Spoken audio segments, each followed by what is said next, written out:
As obras do Complexo do Tarumã, em Curitiba, estão em pleno andamento em julho de 2025, com o objetivo de aprimorar a mobilidade urbana e o transporte coletivo na região.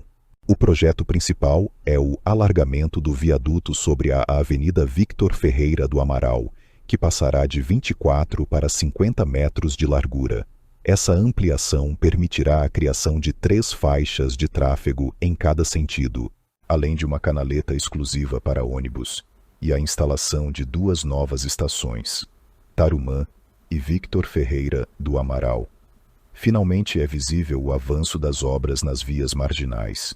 As obras trarão melhorias significativas no fluxo e na integração do transporte para a população, quando enfim forem concluídas.